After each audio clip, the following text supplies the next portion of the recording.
वैसे तो आप लोगों में से बहुतों ने बड़े लोगों को कार्ड्स खेलते हुए देखा होगा। कई तरीके के गेम्स होते हैं जैसे कि पोकर, रम्मी, तीन पत्ती, ब्लैक जैक और भी कई तरीके के गेम्स होते हैं और बेसिकली हमने कभी ना कभी वो अपने कंप्यूटर में भी गेम्स खेले होते हैं। हर गेम्स के कुछ अलग रूल्स एंड रेगुलेशंस भी होते हैं।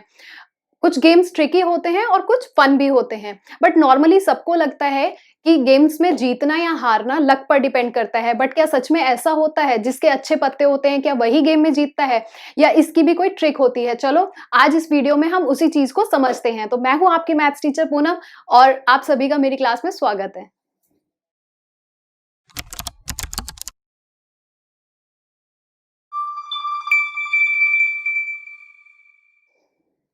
तो चलो अब जल्दी से समझते हैं कि आखिर प्लेइंग कार्ड्स होते क्या हैं। तो जब हम मार्केट से कार्ड्स का एक बॉक्स लेके आते हैं तो हमें उसमें 52 और कुछ एक्स्ट्रा कार्ड्स मिलते हैं। तो बेसिकली 52 कार्ड्स तो जनरल कार्ड्स होते हैं जो हर गेम में यूज होते हैं। उसके अलावा जो एक्स्ट्रा कार्ड्स होते हैं वो कंपनी पे डिपेंड करता है। वो 2 से लेके 6 तक आपको मिल सकते हैं। वो कार्ड्स होते हैं जोकर, जो किसी किसी गेम में यूज होते हैं। बट यहाँ पे हम जोकर कार्ड्स को कंसिडर नहीं करेंगे। जब हम बात प्रोबेबिलिटी की करते हैं तो हम 52 कार्ड्स को कंसिडर करते हैं।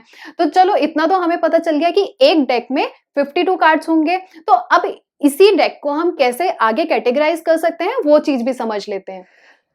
तो जब हम एक डेक को जल्दी से देखेंगे तो कुछ कार्ड्स हमें रेड कलर के मिलेंगे, कुछ कार्ड्स ब्लैक कलर के मिलेंगे, कुछ कार्ड्स पे नंबर्स होंगे, कुछ कार्ड्स पे फेसेस भी होंगे, हर कार्ड पे कोई ना कोई सिंबल होगा। तो चलो सबसे पहले कलर के बेसिस पे डिवाइड कर लेते हैं। तो जब हम कार्ड्स एक डेक को कलर के बेसिस पे डिवाइड करेंगे तो हमें इक्वल हाफ्स में कार्ड डिवाइड होते हुए नजर आएंगे। 26 कार्ड्स रेड कलर के होंगे, 26 कार्ड्स ब्लैक कलर के।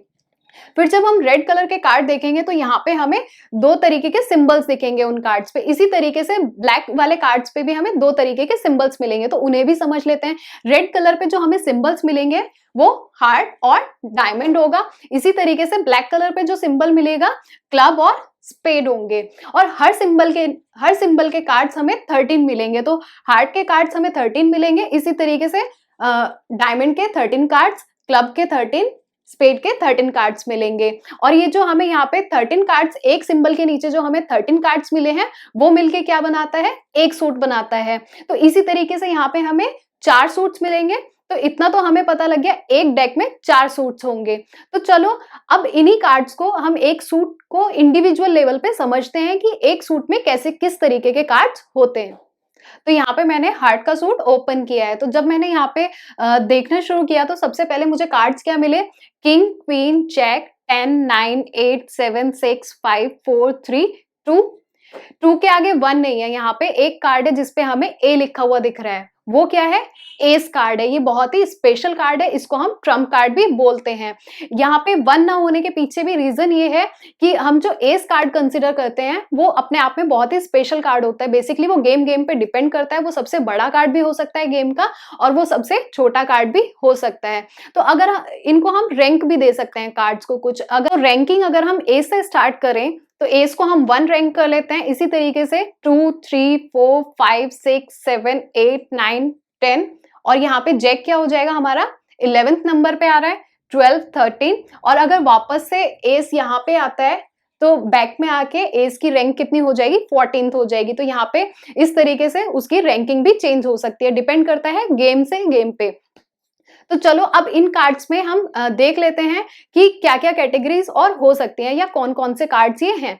तो बेसिकली एक सूट में जिसपे हमें कुछ फेसेस नजर आ रहे हैं जैसे कि किंग, क्वीन और जैक, इनको हम कहते हैं फेस कार्ड्स या फिर कोर्ट कार्ड्स भी कहते हैं। कोर्ट कार्ड कहने के पीछे रीजन ये है कि एक राजा के दरबार को हम कोर्ट कहते हैं और इसीलिए हम इन वाले कार्ड्स को कोर्ट कार्ड्स कहते हैं। इसके अलावा हमारे पास कुछ नंबर्स कार्ड्स हैं या उनको हम न्यूमरल कार्ड्स भी बोलते हैं, जैसे 10 से लेके 2 तक। ठीक है, न्यूमरल कार्ड्स को हम पिप कार्ड्स भी बोलते हैं या डिजिट कार्ड्स भी बोलते हैं। तो ऐसे कार्ड्स हमारे पास यहाँ पे कितने होंगे? एक सूट में 9 कार्ड्स हमें मिलेंगे।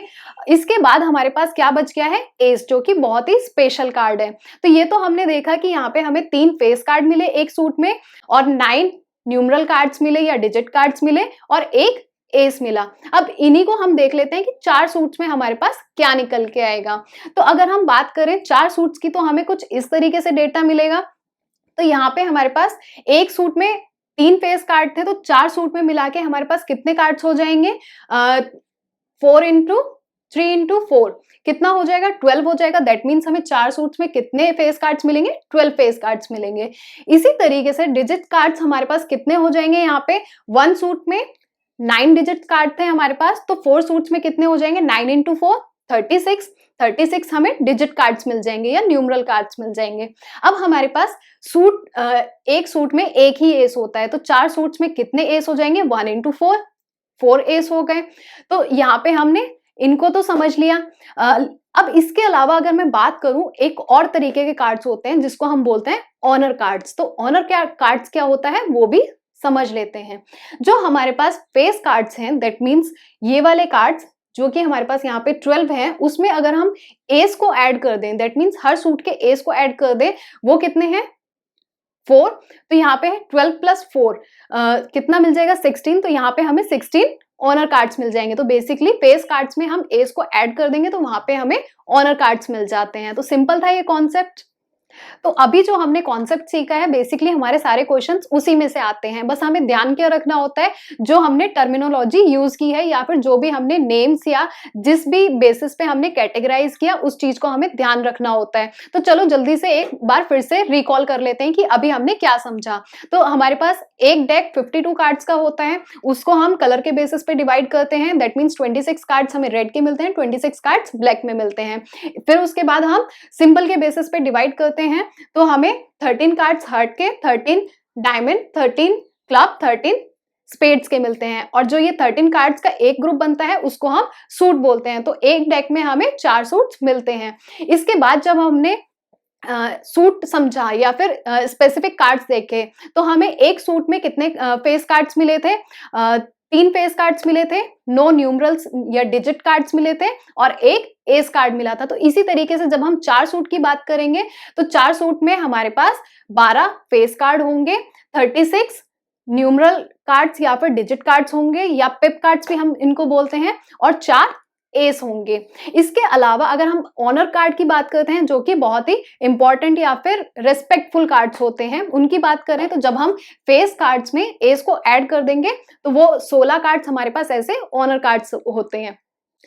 तो देखा, बहुत ही इजी कॉन्सेप्ट था ना ये। बस हमें यही सारी चीजें याद रखनी होती हैं और इसी के बेसिस पे हम क्वेश्चंस बहुत इजी वे में सॉल्व कर सकते हैं। तो चलो एक क्वेश्चन भी सॉल्व करके देख लेते हैं इसी के बेसिस पे। तो देखो, जब मैंने आपको थ्योरेटिकल प्रोबेबिलिटी के बारे में बताया था, तो मैंने वहां आपसे बोला था कि हमें थ्योरेटिकल प्रोबेबिलिटी निकालने के लिए 4 तरह की इंफॉर्मेशन चाहिए होती है। तो वही 4 तरह की इंफॉर्मेशन हम यहाँ पे भी फाइंड आउट करेंगे। उसको जल्दी से लिख लेते हैं।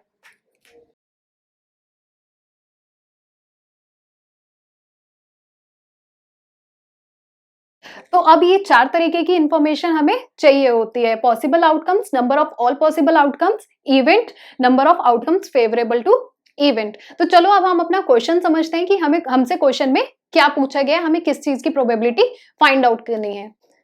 तो यहाँ पे हमारे पास क्वेश्चन गिवन है कि हमें एक वेल शफल डेक है जिसमें से एक कार्ड ड्रॉ करना है, और जो यहाँ पे हमें इवेंट दिया हुआ है उसकी हमें प्रोबेबिलिटी फाइंड आउट करनी है। तो सबसे पहले समझ लेते हैं कि हमारे पास पॉसिबल आउटकम्स क्या होंगे। बेसिकली यहाँ पे हर कार्ड अपने आप में एक यूनिक कार्ड होता है, और कोई भी कार्ड जब हम ड्रॉ करेंगे तो किसी भी कार्ड के कोई भी कार्ड यहाँ पे आ सकता है। तो यहाँ पे पॉसिबल आउटकम्स मतलब 52 कार्ड्स हैं, तो 52 कार्ड्स में से कोई भी कार्ड आ सकता है। तो यहाँ पे पॉसिबल आउटकम्स क्या हो जाएंगे? 52, दैट मीन्स यूनिक कार्ड्स। तो यहाँ पे मैं लिख लेती हूँ।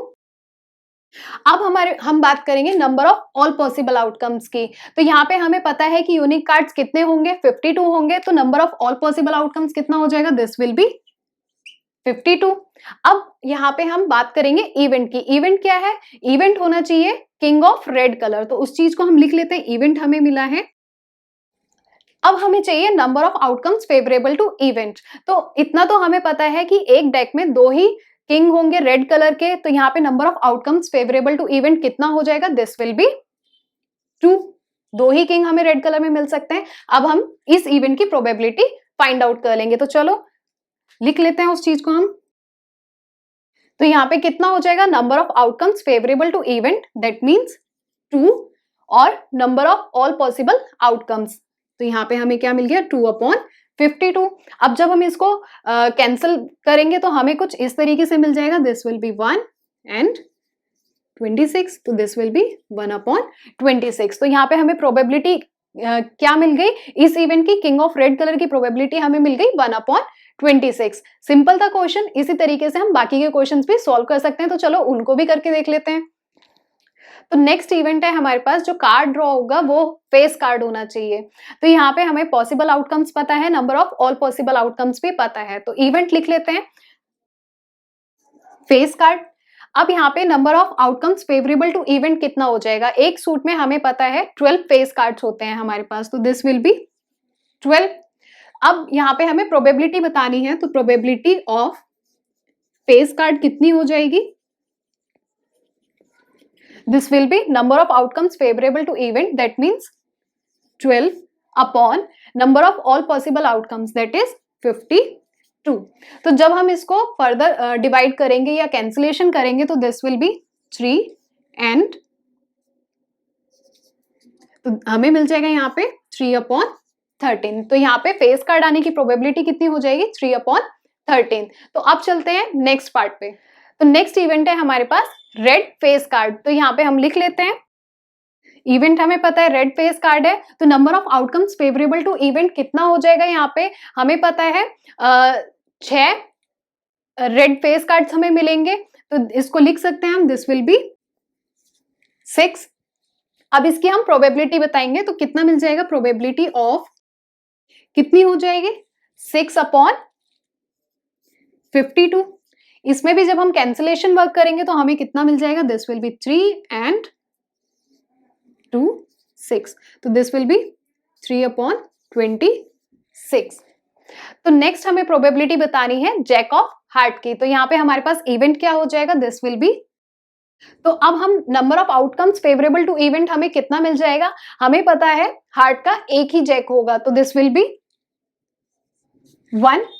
Number of outcomes favourable to event हमें 1 मिल जाएगा। तो प्रोबेबिलिटी निकालेंगे तो कितना आ जाएगा, probability of jack of heart कितना मिल जाएगा हमें, number of outcomes favourable to event, that is 1 upon number of all possible outcomes, that means 52। तो कितना मिल गया हमें प्रोबेबिलिटी, 1/52। तो नेक्स्ट हमें प्रोबेबिलिटी बतानी है, जो कार्ड ड्रॉ कर रहे हैं हम वो स्पेड होगा। तो यहाँ पे हम लिख सकते हैं इवेंट सबसे पहले। अब हमें पता है number of outcomes favourable to event कितने होंगे, एक डेक में हमें 13 स्पेड्स मिलेंगे, तो यहाँ पे number of outcomes favourable to event कितना हो जाएगा, दिस विल बी 13। तो इसकी प्रोबेबिलिटी क्या हो जाएगी, probability of card is spade, तो कितना मिल जाएगा हमें, दिस विल बी 13/52। तो इसको जब हम कैंसिल करेंगे तो दिस विल बी 1 4, तो यहाँ पे हमें प्रोबेबिलिटी मिल जाएगी 1/4। सिंपल है। तो यहाँ पे नेक्स्ट प्रोबेबिलिटी हमें बतानी है क्वीन ऑफ डायमंड की। तो लिख लेते हैं इवेंट क्या मिल जाएगा हमें। तो अब हम number of outcomes favourable to event निकाल सकते हैं, क्या होगा, डायमंड की एक ही क्वीन होगी, तो कितना हो जाएगा, this will be number of outcomes favourable to event 1। अब प्रोबेबिलिटी बताएंगे हम अपने इवेंट की, that means queen of diamond की, तो कितनी मिल जाएगी हमें probability, that will be 1 upon number of all possible outcomes कितना है, 52, तो दिस विल बी 1/52। तो देखा आपने, जो भी हमने क्वेश्चन सॉल्व करे वो सब इसी कॉन्सेप्ट पे बेस्ड थे।